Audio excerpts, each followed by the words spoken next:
All right, guys. So today we got treating and preventing nicotine addiction. Okay, space bar, right? Or the arrows. Okay. Yep. So why people start? Exploring new identity and social factors. So parents, attitudes, cultural norms, trends in the media, friends and peers. Teens who have friends who smoke are much more likely to smoke themselves. So parents' attitudes.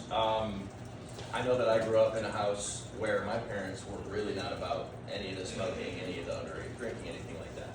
So my brother actually, because of his, so with parents, you can have them pushing the bill to not smoke, right? They don't want you guys to smoke. So another side of that could be a little bit of rebellion. So like my brother, he's a good guy, but he has a little bit of a rebellious streak. So even though he grew up in a house where smoking was inappropriate, he's still dealing with that kind of stuff today. So on the other side of that, you could also have parents who are okay with smoking. So if they're okay with smoking, it might be a little bit more appropriate for you guys to do so. So cultural norms. Ms. Lepp's last period was talking about ads. Have you guys seen the ads? So like back in the day when vapes were getting popular, they would do vape clouds or vape tricks, like smoke rings, stuff like that. That's a little more of a cultural norm. So to somebody who's younger, seeing something like that could be a little bit cooler, a little bit more like desirable, if that makes sense. So it's the same kind of thing with trends in the media, friends and peers, peer pressure. We all know about peer pressure. We all know. I mean, this is high school. We all know people who vape. We all have an opportunity to kind of say no, given the chance. But yeah. So why do people continue to use nicotine? Addiction. Addiction is the main problem when it comes to ingesting a substance like nicotine. It becomes very, very hard to quit. You guys have talked about that in the past couple of classes. It only takes about 1 or 2 uses to become addicted to it. It does not really take very long at all. Very similar to like cocaine, heroin, even alcohol, like stuff like that. Like with respect to nicotine in general, it can be very addictive and it can become a habit very quickly. What's up, buddy? You short hand. She's actually at her desk in the back. You go ahead and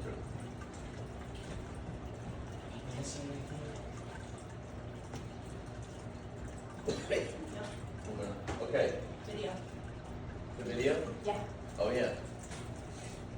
Oh yeah, you're right. Okay, escape. Yeah. First one. Alright, so this is a video kind of going over the science of how your brain becomes addicted to it. So it talks about dopamine and things of that nature. Of dopamine, more and more nicotine is required to achieve the same pleasurable effect, and smoking cessation can produce withdrawal symptoms, which may include cravings, irritability, anxiety, depression, attention deficit, difficulty sleeping, and increased appetite. It appears, however, that nicotine is not the only substance to blame for tobacco addiction. At the very least, another major constituent of tobacco smoke, acetaldehyde, is found to reinforce nicotine dependence, notably in adolescents. This may explain why teens are more vulnerable to tobacco addiction. In fact, most smokers started when they were teens. Genetic makeup also seems to play a role in susceptibility to addiction. Some people are more prone to dependence than others when exposed to nicotine, and once addicted, less able to quit.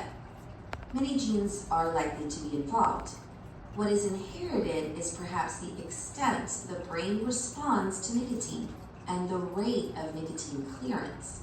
For example, people who metabolize nicotine more slowly tend to smoke fewer cigarettes a day and can generally quit with less effort. The development of tobacco addiction depends on the speed and the amount of nicotine absorbed by the brain. Cigarette smoking delivers nicotine to the brain within seconds of smoke inhalation, resulting in immediate rewarding effects.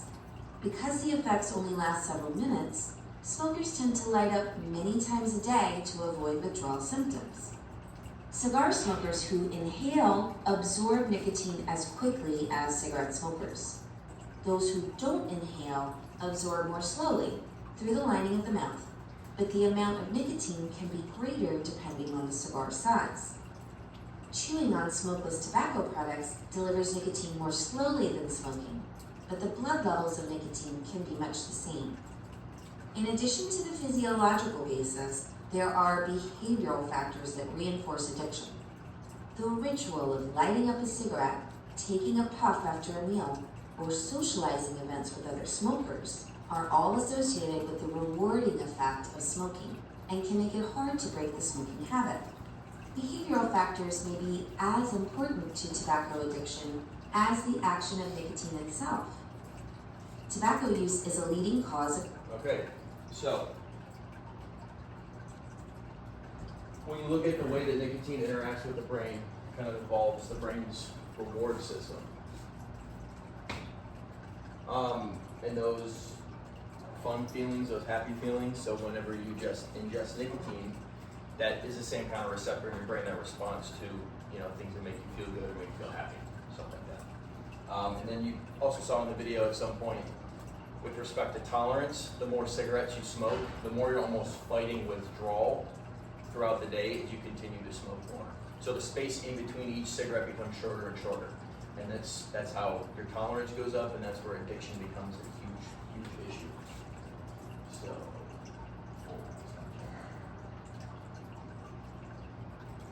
okay, so physical versus psychological dependence.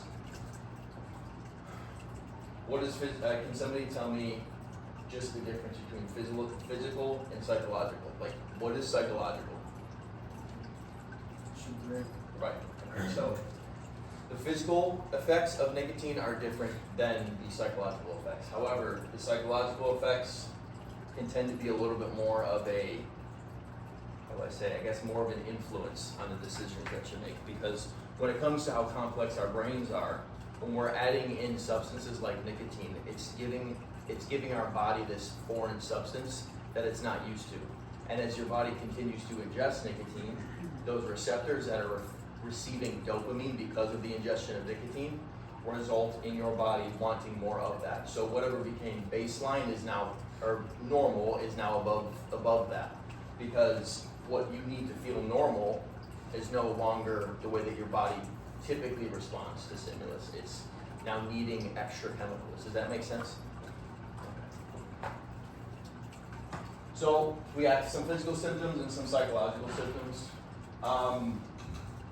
So psychological symptoms, so feeling uneasy, jittery, agitated, angry, feeling worn out, fatigued, or apathetic, having some trouble focusing, sadness or depression. Psychological symptoms are going to kick in a little bit more quick. Something like physical, so say I'm a heavy smoker, right? I'm going to experience physical symptoms a little bit more late in the process of me trying to quit. So it's not going to take very long for something like the psychological symptoms to start kicking in. So like I'll probably start feeling uneasy, jittery, agitated, or angry much quicker. And also things, with the way life goes, we can get stressed out about school, about your family, maybe you got a big game or something like that. So it's easy to get stressed out. If I'm smoking and I'm having nicotine into my body, or I'm administering nicotine into my body, my feelings of stress are going to be elevated quite a bit. So it's going to make me more drawn to use the substance, whether it's cigarettes, Zins, vapes, whatever, your poison per se, you chose. Okay, so this is a short video. Oops. Escape, yeah, you're right. Oops. This one? Yeah, this. So, yeah, we'll watch this and we'll...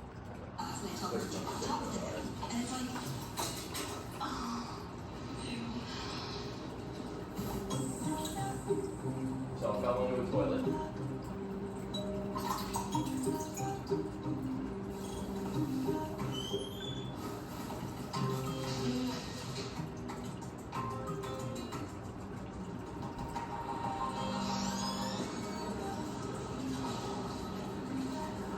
That's pretty nasty, right? I mean, it fell into a toilet and then she put it straight back into her mouth. That's pretty gross. Fun fact about me, I was in the military before I started to pursue my career in education. I was in the military for about 5 years. So the military is obviously a pretty stressful job. And most of the people that I met smoked or dipped or zinned or vaped or whatever.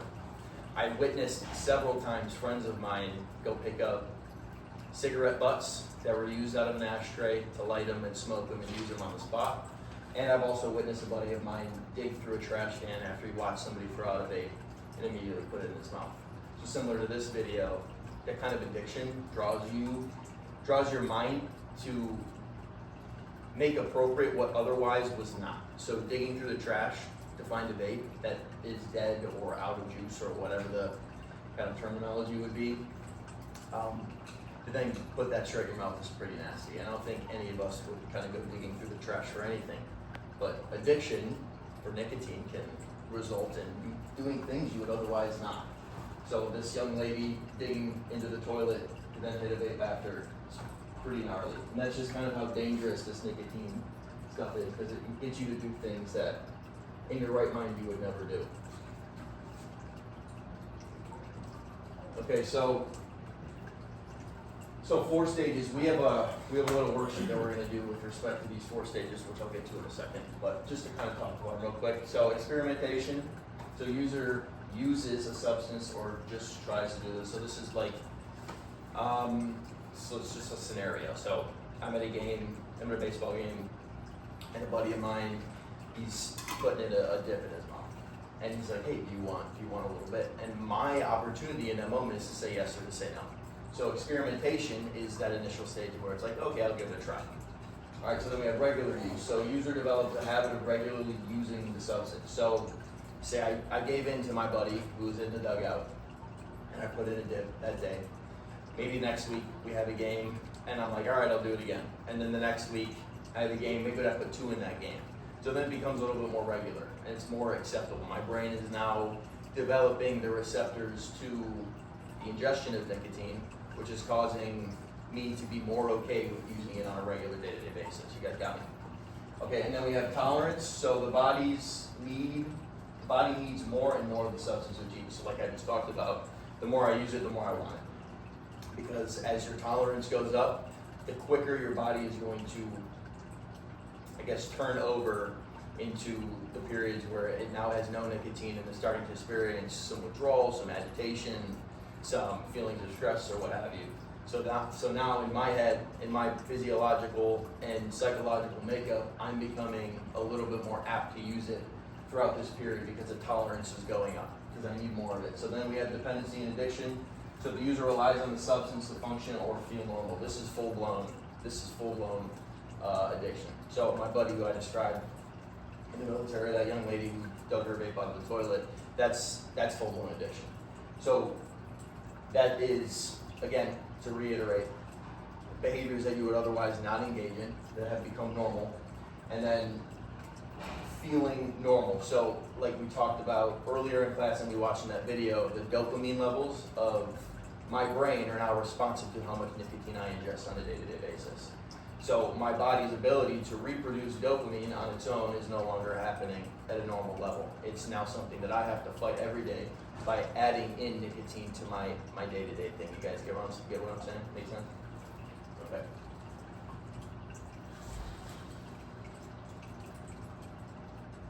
All right, so benefits of quitting.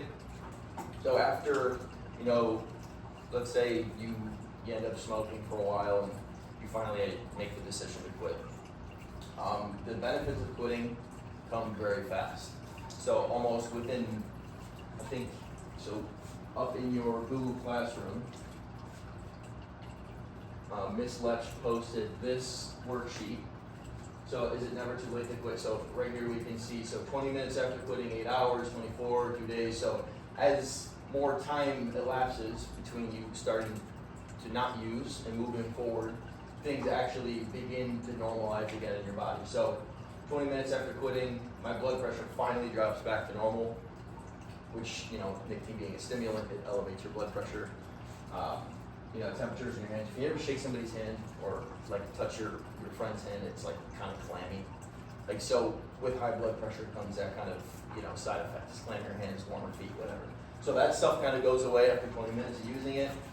or not using it. So 8 hours, as we kind of go down the line here, we see more and more, positive things associated with no longer using, this kind of drug. So, should I do that one first? Go back and I would go back. Okay. Okay. All right. So yeah, as soon as you stop quitting, or as soon as you quit, you're making strides into a more normal, your body more normally operating the way it's supposed to. Okay. The first step. Here. You're good at this, going back and forth. Okay. So some resources. So in my opinion, one of the most valuable things that we get to experience on a day-to-day basis as human beings are relationships. So relationships with your mom, your dad, your friends, your brother, your sister, your grandma, your aunts, your uncles, whoever might be in your life that you love. This is more specific. That's resources. okay. No, So anyways, to just kind of cap off that, it's important to have people in your life, important to have people having your back and your support group and stuff like that. So if you're struggling with stuff like this, or you know somebody struggling with something like this, it's a lot easier to get through this kind of, call it a mountain, because it's just difficult to get over that difficult jump to get over once you make a decision you want to quit after you've smoked for a while or dipped or whatever. Having people in your life surrounding you and supporting you is extremely beneficial to you guys being able to move forward, because they can help you hold yourself accountable. They can help you hold you accountable, and you can help yourself by holding yourself accountable with the help of other people. So anyways, back to this specifically. So individual, group counseling, smoking cessation programs. Anybody know what the word cessation means? I'm gonna take a guess. So what are we talking about right now? Quitting, right? So cessation is just a fancy word for quitting. So those kind of programs walk you through what it's like to quit. So external resources that we have to help us or help people we might know if you don't use this kind of stuff, we can use these kind of resources. So New York State has a hotline, so 1-866-NY-QUITS. They have websites as well. So within the confines of those areas, you can go to find different variations of how to quit or what's going to be easier for you in your life, per se. So moving in here. 16. Wow, it's been a long time since I read an analog clock. Alright. Moving forward. That other sheet, right? You can, go back and forth with Should I it. go to that one first? That doesn't matter. Okay, well, we'll go to that one after this then. So treating nicotine addiction, so prescribed medications. Mrs. Lepsch, if I can use Yep, that's you fine. and your husband as an example, Mrs. Lepsch's husband used to be a smoker, and he actually started taking Chantix. One of the side effects of Chantix is extreme, your brain responds to that a certain way. So Mr. Lepsch had really, really funky dreams, like dreams that were like super weird, tweaked him out a little bit. And you said he had stomach pains, yes? Yeah, So another side effect of Chantix is stomach pain. So with doctor prescribed medications like Chantix that are a little bit higher on the rung of things that you could take, aside from over the counter medications, which we'll get to in a second, you're gonna have some side effects that come with that, but it's gonna be a little bit stronger. It doesn't work for everybody, but it is an option. Self-management strategy, so stimulus control, avoiding tempting situations. These are triggers, right? So this is like the smoke after a meal, or if I wake up in the morning and I have a coffee, and I also hit a vape with my coffee, or what else? If you're in a social setting with your friends, and it's like, well, it's a little bit easier for me to use that. So that's more being more of a self-management strategy. So if I'm waking up and I'm using my vape in the morning with my coffee, it's finding a replacement for that. It's being like, okay, I don't want to do this anymore, I need to find something else, or I need to change my routine entirely. So maybe I drink tea, or maybe I stop that altogether. So response substitution, or substituting smoking with stress management, relaxation, and coping skills.